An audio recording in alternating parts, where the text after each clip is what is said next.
Welcome back to your next stop. This is Juliette Hahn. In this episode, I speak with Adebola Ajao. She is a PhD, author, speaker, empowerment coach, and the founder of Empowering Initiatives. She has written a book called Empowered Women and is also the co-author of The Habit Code. This is a really fascinating twists and turns. Adebola is originally from Nigeria and went to the UK to boarding school. Waiting to hear kind of how that decision was made and find out her love for science and then psychology and why and where that led her to found the Empowering Initiatives. She does events, started last year around her book. And then everyone in the community was like, we want more. When can we do more? When can we do more? So November 11th, she is having, I think it's her fourth or fifth one. You'll find out in the episode. And you can also follow all of this. This is empowered.women 2021. That's on Instagram. That's where Adebola puts all of her information. So again, empowered.women 2021. I know you're going to enjoy this episode as much as I did. Welcome back to your next stop. You know, I say this every single time. I love bringing you stories of people that inspire because they have followed a passion. So I want to introduce you to Adebola Ajao. Welcome to your next stop. Thank you. Thank you for having me today. So I know my listeners are laughing because with my dyslexia, sometimes pronouncing certain words is not easy. And it didn't take us that long. I mean, I had to say it a couple of times. So Adebola is an author, speaker, empowerment coach. She is the founder of Empowering Initiatives, and she is an author. She has written a book called Empowered Women, and she is the co-author of The Habit Code. Now, I mean, this is going to be so fun because we met. Where did we meet? Did we find each other through social media, which people can find you at empowered.women 2021. And what you're doing, because you're really truly following a passion. I mean, I think you found the podcast and said, I have a story for you. And I said, okay, let's talk. And we talked on the phone months and months and months ago, didn't we? It was before the summer. It was in the spring. Yes. No, we first connected on Instagram, actually, when I published my book a few years back. And we've been trying to do this since then. Right.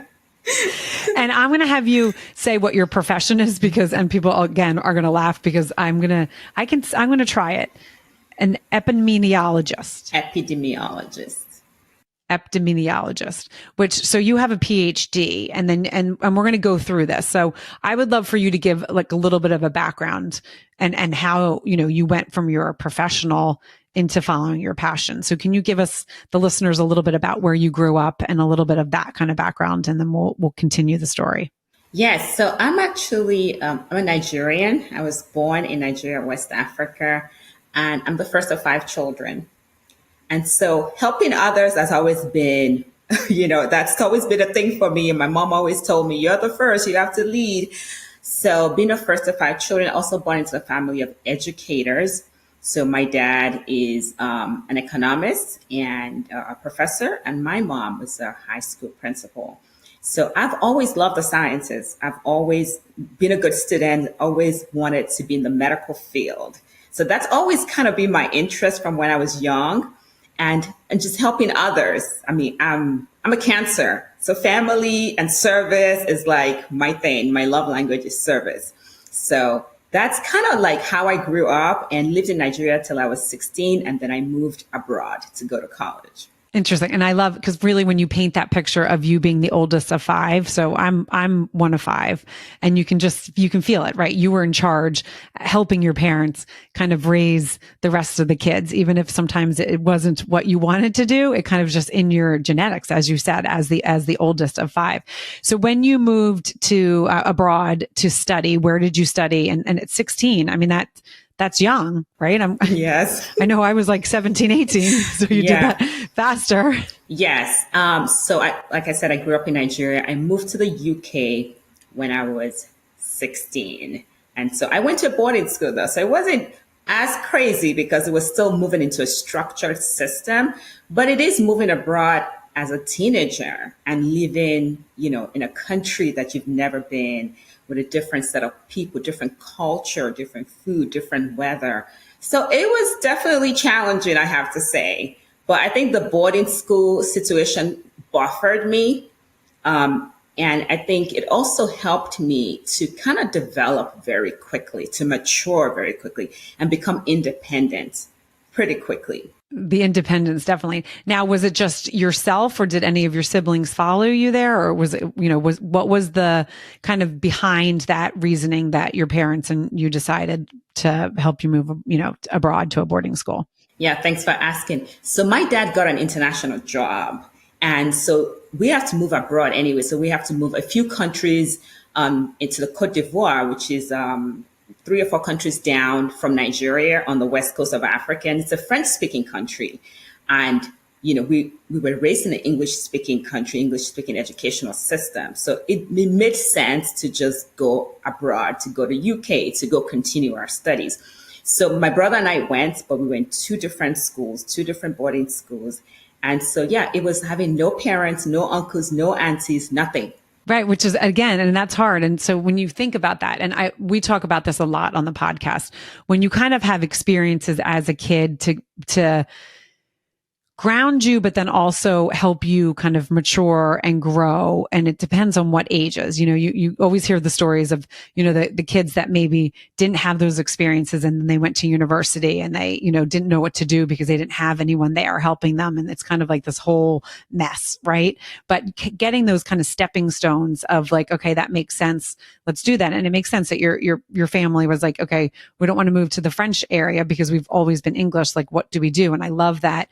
Was that a family decision of all of you, or was it kind of your parents made the decision and then you guys kind of followed suit, or were you included in that decision? Well, if you know anything about Nigerian families, the kids are not included in decision making. So you were told what to do and then you followed suit. So it was primarily my parents' decision, but I think it was a great decision, being able to leave and be educated in different countries and different cultures. It really makes you well-rounded. It really gives you a different perspective on life. So I think it was a great decision. No, I love that. Now, again, so we hear of all the things that you're doing. Because of your parents being in education, because of your background being a cancer and being, service, helping your parents with the 5 kids, did you have a dream of like, this is what I want to do? I know you said you wanted to go into medicine, but were you very specific in what you wanted to study? Or was it like, okay, I'm going to take kind of the steps to figure it out? Yeah, I mean, I knew I wanted to be in the health field. I think my parents put in my head to be a doctor. I was a really good student. I love sciences. I didn't have a specific area of medicine that I wanted to be in, but I knew it was going to be in that helping people. That was my thing. It was like, really wanted to help people. I love science. I enjoy being with people. I'm a people person. So that was kind of like where I was. And then I figured it out as I went. So, I stayed in the sciences. When I finished my advanced level in the UK, then I moved to the US to go to college to get a bachelor's degree. So I got a bachelor's in biology. It just felt natural. Like biology, if you want to go to med school, that's what you do. So I got a bachelor's in biology and a minor in psychology. Now, that's interesting because I took my first psychology class and I loved it. And then I just continued and I took a whole bunch of classes enough to get a minor. And in retrospect, I'm like, maybe I should have been a psychologist because that's really my natural instinct, right? Because I love talking to people. I'm an empathetic person. People love coming to me to talk to me about their issues and their challenges. So I was like, I think I should have been a psychologist. But anyway, yeah, I did get that minor, but I think I use a lot of those skills, natural skill sets. Right. That you learned. Yeah. Well, I mean, that's the thing. It's always interesting, as you grow and we talk about kind of like studying the things that you are passionate about, but then also some of the things that you're just good at. And I've gotten to this conversation many times because that kind of fascinates me.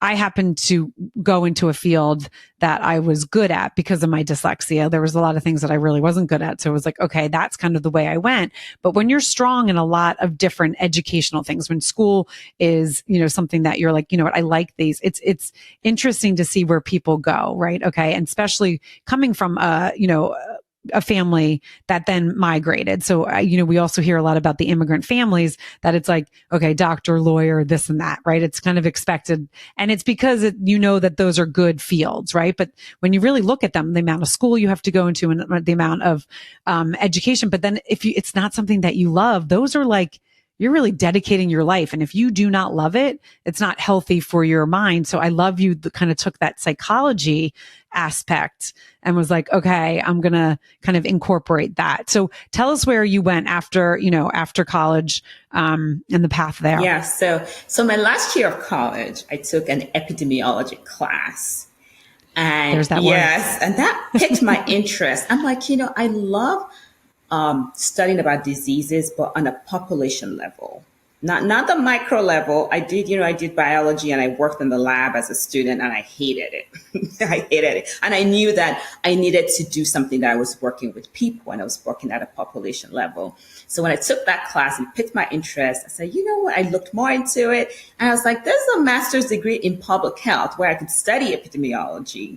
So that was really the next step that I took. I applied in my last year of college. I got into Boston University and I went and did a Master of Public Health with a concentration in epidemiology.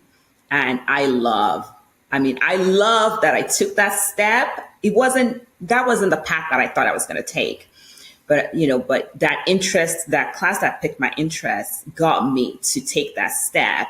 And once I took that step and got my master's degree, I worked in the field for about 5 years. And then I went back and got my PhD in epidemiology. I love that. And I think you brought up a really good point. And especially for where I'm working in my professional life right now, I'm working with a lot of scientists and a lot of the science world. One of the things that has come up a couple times, and I think it's so important again for people that are listening to this, that have that interest in science, they have the interest in either a doctor or like research. There's so many different avenues. And as you said, you really were a people person. So, you didn't want to be stuck in the lab, right? That was something that was very important to you. And a lot of times we talk on this podcast about finding the things that you don't like is sometimes more important than finding the things that you do like, because you can find there's so many things that, you're like, okay, I tried that. I don't really like it. I don't really like it. But it's going to be very specific on the things that you're like, you know what? I really love that. Like we all can have multifaceted passions, but really when you kind of think about it, the thing that you're going to be the most passionate about is the thing that you're going to want to follow. But when okay, I don't want to work in a lab, but I do want to do the sciences. Let me explore how I can kind of do this. So I think it's fascinating that that's the avenue you took. So then after graduating, getting your PhD, where did that take you? So, I, finished that, started working in the field, working in different fields, did a little bit of policy, back into epi, and stayed really in public health and public service. But after so many years of doing that, and I love what you said about, you can have multiple passion. And so I'm going to go into that, having multiple passion. After about 10 years of doing that, I was feeling stuck and stagnant. There's this just feeling stuck, feeling like you're constantly having to stretch to prove yourself. I think as a female scientist of color, it was also a very challenging position to be in. And I was also at the time, I was married. I had 3 kids, I'd been in my career for about 10 years. And I was looking for mentorship. I was looking for another woman who looked like me, who was in my field, and who could understand the struggle of really being a mom, a wife, and being a career woman, and wanted to grow in that career. And I couldn't find. I really had a tough time finding that. And so in that feeling of being stuck and feeling stagnant, I started to do some personal development, because I had that discomfort. So I started to do some personal development. I started to, look into mindset, setting goals. What are my passions?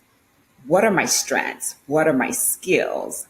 And I kind of went back to that place of, I think one of the reasons I was feeling that way was because at a public health level and a public service level, because I'm in the federal service, I was doing good work and I was doing valuable work, but I was not in touch with the people that I was serving. And so there was a disconnection between this science that I love and I enjoy, but I didn't know who I was serving. you can say the population of the US. That's a huge, I don't, who is that? Right? I could have put a face, I put a name to the face. And so that was really kind of what got me on this other journey as I was, in that discomfort and really feeling like, what's my purpose? What else am I meant to do? I've spent so many years, studying and getting to this phase. And, that was a turning point for me. But I think that whole not finding the right mentor got me on that personal development journey. And then the pandemic hit. The pandemic hit and the world slowed down. And I wanted to put all of that into a book because I wanted to help somebody else in my position, other professional women of color that are coming up in their field and, wanting to be a mom and wanted to be a career woman and figuring out how do I put all of this together? How do I get through all of this successfully? So I kind of, in my book, what I did was I went through all the principles that I had used to succeed up until this point as a mom, as a career woman. I put all of those principles together and put it in a book, and really with the goal of serving others. And what I've done with that is really allows me to connect with the women that I'm serving. Because when I go out and sell my books or when I do my events, my networking and empowering events, I really connect with those women and I really get to see who I'm serving. So it's my other passion of working with people and, being empathetic and loving to be around people and that whole psychology part of me and service. It was come full circle. It's come full circle with the book and come full circle with what I do. With my book and my organization. And you know what I love so much? Because I know if someone's listening to this, they can feel the shift in your energy. And if they can't, I want them to listen back because this is obviously what I'm an expert in. But like you explained your life, you explained all that you did totally fine. Like, it was, you had good energy. But when you just started talking about the things that you're passionate about and you love, you could feel it turn up. So like anyone that always asks me like, well, how do I know? How do I know? If you're listening to this, you could just feel that in real time. So that was beautiful because you were flowing, right? You didn't pause. You were like, I have a lot to say in this subject. And not that you didn't have a lot to say about your early childhood in your life, but this is where your heart is right now. This is where your connection and the connection. We talk about this all the time. Connection is so important. People want to feel connected. And as you said, when you went out to find your mentor, you couldn't find that connection. And so you were like, wait, I'm going to create it. You obviously can hear from your background. You weren't just someone that was going to sit and be like, okay, I can't find it. I'm just going to be woe is me. No, I'm going to figure this out because obviously that is what, that is who you are. That is your drive. And seeing what what you kind of encompassed and all the things that you're creating right now. I would love for you just again to kind of share with people if someone's like, okay, I need this mentor. Where can I find this community? Because you're really creating a community and community again is what people crave, that connection in a community. And you don't all have to look the same. You don't have to all have the same backgrounds. You don't all have to have the same values. But when you have something similar, that you have similar goals and similar something, that's when beauty can happen and everyone doesn't have to be the same. But when you have that craving of connection and you know that you have the ability to help others feel that, that's when the magic happens. So if you can kind of take us through, you wrote the book, Empowered Women. And then after you wrote it, how did the events and all of the community kind of come together? Yeah, thank you so much. I wrote the book and, the book was sitting on the shelf of Amazon. And I was thinking, okay, that's great. It's wonderful. It looks pretty. But then what, right? I said, I have to leave the example in this book. I have to be the example that I'm trying to portray in this book.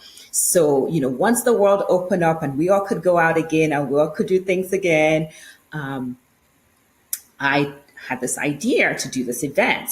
And then I founded this organization called Empowering Initiatives. And I was like, through this Empowering Initiatives, I can empower other professional women to find their passion and walk in their purpose through personal development and service to others. So goes to that whole thing of you can have multiple passions, and you should explore those multiple passions. And a lot of career women, sometimes they're not happy in their career and they just stay unhappy. I'm like, but you have other gifts. You have other gifts that you can tap into. So what I'm really trying to do is encourage women to tap into all of their gifts and see how they can use this gift to serve others, because service is really, I believe, the highest form of fulfillment. So when the world opened up and I have this book, and I said, okay, found this organization, Empower Initiatives. I'm a people lover. I love people. I love women. I want to really be an example to other women. So my first event, I believe, was 2022. Actually, last summer was my first event. And we had about 40 women. And we just talked about personal leadership, balancing work-life balance, And after that event, they were like, when is the next one? I was like, okay, all right, we're going to continue this. And we're on our fourth event at this point. It is not an online community per se. It's women that mostly live in the Maryland, Virginia, DC area, because we have a location where we do the events. Because I really believe charity begins at home, right? And, really, for me, well, especially after the pandemic, it was really important for people to be able to come out, network, connect, support each other, find resources, find clients, find mentors, whatever it is that we're looking for. And every woman is different, looking for something different. So it's a mix of like small business owners and professional women, or some professional women like me that also have their own small business, so we all come together and we empower each other through different topics. We choose different topics. So the next event is actually on the 11th of November, and it's about leadership. Because as I'm growing into leadership in my professional career, I want to empower other women to know that they can do it too, especially as a mom. I know one of my fears was, how am I going to grow into leadership while raising 3 children? Busy life and soccer and all of these activities. And I think as women, we try to shy away from taking those leadership positions because, we're afraid that we're going to be overwhelmed. And so just to see other women that look like you, that even if they don't look like you, they have responsibilities like you. They're raising children like you, and they also love their career. And some of them have side businesses like me. How can we do this? So I'm bringing like 5 speakers that have done it, that have walked the path to speak about their journey and specifically identify qualities that has helped them be able to navigate their career, leadership and their family successfully. That's amazing. And one of the things that I think is important, and I would love for you to touch on this, because as we said, we can have multiple passions. But I think at certain times of our lives, there's one passion that might scream at us. And it could be a different one in each stage of our lives. And I think that is something that a lot of people don't explore, right? It's like, okay, they had this passion when they were younger, and it's like, okay, well, that's it. And they don't kind of explore when something keeps coming at them. And I talk about this a lot. I daydream when I walk, but I believe in God, whether you believe in God or the universe. I believe God really puts things in your path that's where he wants you to go. And if you ignore it, it's not going to come to fruition. So like, we all have a path, but not all of us find it, because not all of us leave ourselves open to be curious and to listen and to say, okay.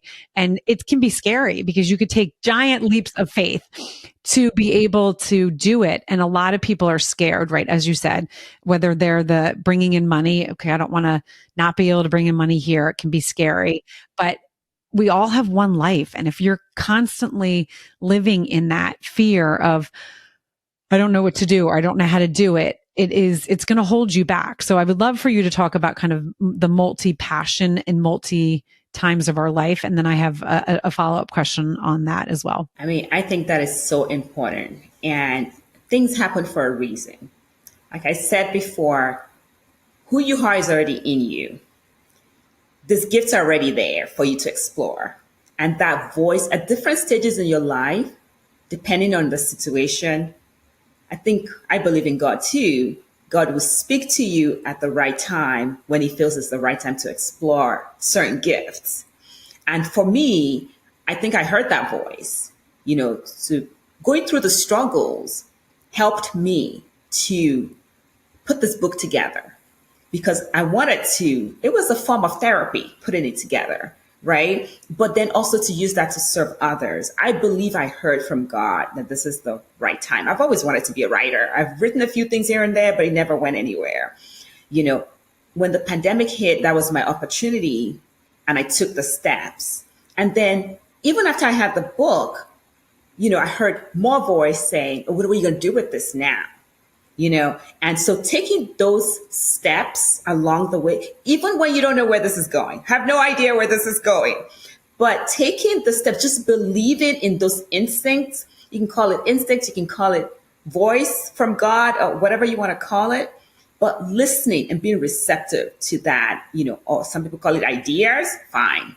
But not ignoring them and really, really following through with them and exploring them. I think it's really important to really living a life to the fullest potential, right? And living a happy life.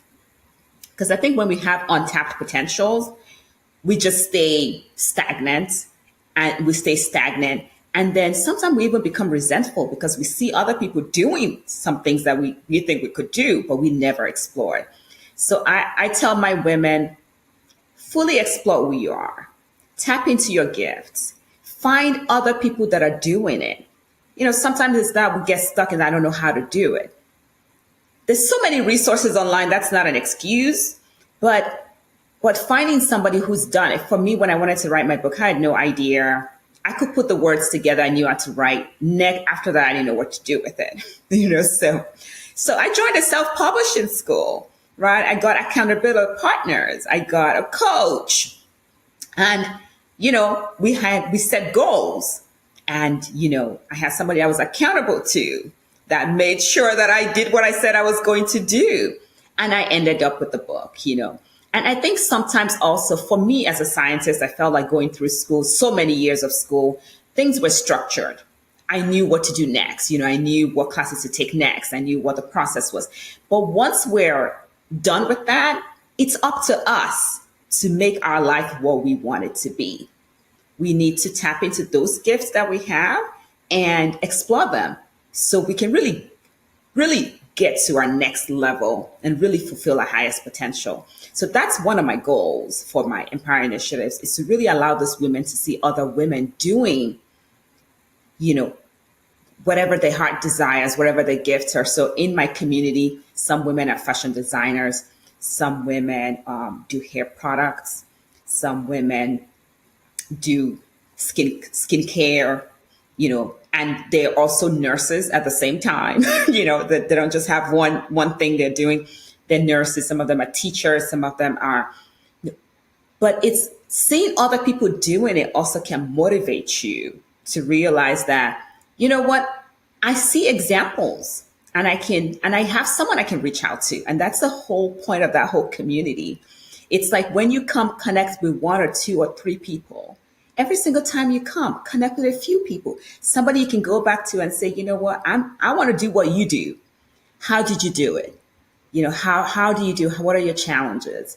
And I think, of course, as a businesswoman, it's a very long road. So just having other people walking that road, that when you do get to those points where you're frustrated or you feel like things are not moving fast enough, having a support system, a community of friends or, associates that you can reach out to and say, I'm feeling this way, or I need this tools, or I need this, for example, looking for grants. That was one of the stuff we did I think it was the last event we talked about, looking for free money in the community, talking about grants. So we brought a few women that knows how to do that, knows how to write grants, and that they've gotten money to do some of their work. Like if you're stuck, you don't have to stay there. That's the whole part of the community. You reach out and ask. No, I love that. I think it really speaks to so many things, because that's what a lot of times people get stuck. They don't know what to do the next step, and they don't want to feel stupid. So they don't know who to reach out to. They don't want to ask questions because they don't want someone to say, that's a pipe dream. Okay, keep doing it, right? If you have big dreams, but if you have other people doing it, they're going to be like, yeah, go for it, right? And that's what you need. So that is a beautiful community. So, before we kind of come to the end of this, I would love for you to talk and touch about, because I think as women that do multi things, I mean, I have 3 podcasts. I'm a chief communications officer. I have my consulting company that I've put on hold a little bit because of, taking this role, which is fine because that's just the path that I'm supposed to be taking. And I say yes to things that feel, I'm deep. I don't say yes to everything. I feel the things that I know I can do, but I also am like curious about, and I want to do this.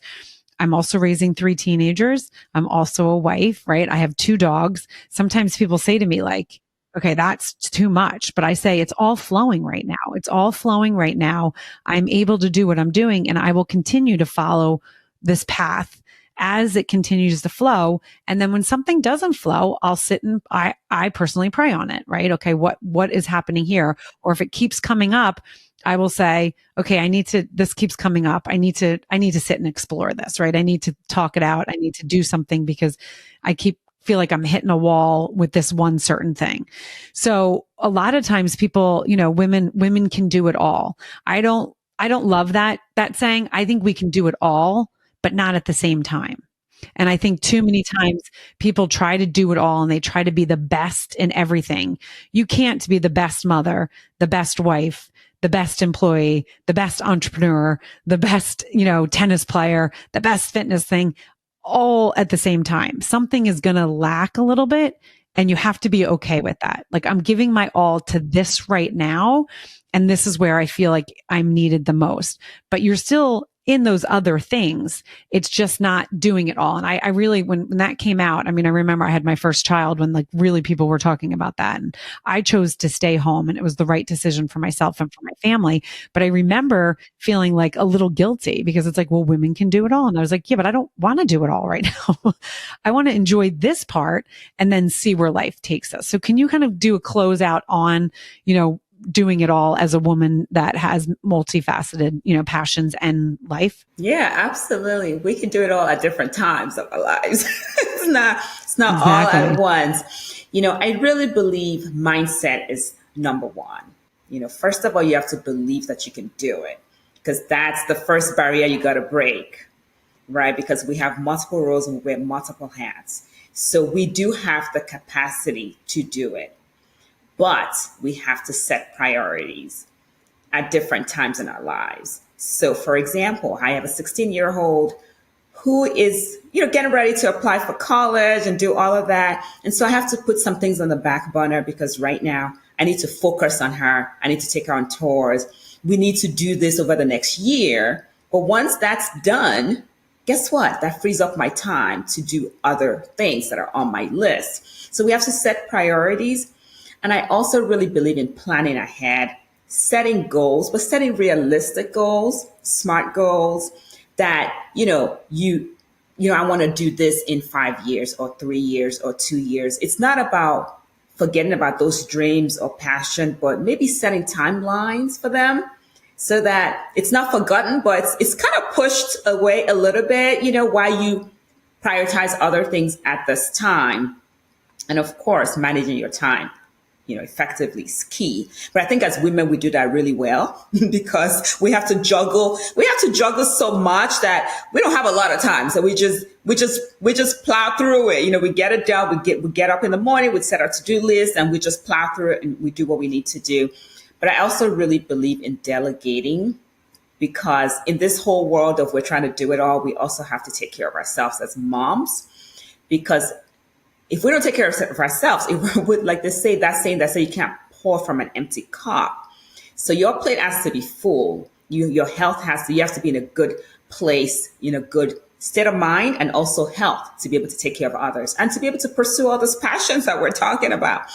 Anyway, so delegating what can be done by somebody else. Of course, you're a business owner. I'm a business owner. So I have assistants that do certain things, right? And I have people that come and clean my house because I cannot do it all. I cannot be all of these things and keep my house sparkling clean. So Delegating is, I'm big on delegating and also creating a routine, following a routine so that things become more of a habit. And I think with all of those tools, we can do it all at different times in our lives. Thank you so much, Adebola, for joining Your Next Stop and really giving, because I love what you're doing. I love how you're empowering women, but I also love how you did these pivots, right? I love how you kind of followed your intuition. Again, you can find Adebola on empowered.women 2001 is her Instagram, and you can find her books really wherever, right? Are they on Amazon right now? Yeah. Amazon. And that is, go ahead. Amazon, Barnes and Nobles. Yeah. Yep, you can find them where you find your books. Yes. Empowered Women. And you can also find the co-author of The Habit Code. And again, I just love that you're doing this. Now, if someone is in the area or someone is not in the area for your November, you said November 11th? Yes, November 11th. How can they find that? Where can they go for that? So unfortunately, it's not online. It's all in person. I usually post. But if someone wants to travel, or if someone, but you post on your Instagram, like if someone's in the area that's listening, is like, wait, I want to be a part of that. They can go to your Instagram and that's where they find it. Yes, absolutely. It's on my Instagram page and I post it every week, until the event happens. Yeah. And it's going to be in Rockville, Maryland. Oh, wonderful. Oh, I love that. Well, I love that. So again, thank you so much for joining Your Next Stop. You guys know what to do. Like, rate, review, and share. You might have listened to this episode and said, oh, that's a great story, but you don't know who needs to hear it. You don't know who in your life needs this community. You don't know if there's a neighbor, there's a friend, there's an aunt, a spouse, someone needs to hear this, because this is exactly what they're looking for, because they have some ideas. They're stuck in life and they want to kind of level up. So don't forget to go follow again Adebola at empowered.women 2001 on Instagram. And again, thank you so much for joining Your Next Stop. I hope you liked this episode of Your Next Stop. Please subscribe to my channel, share with your friends, and join in each week.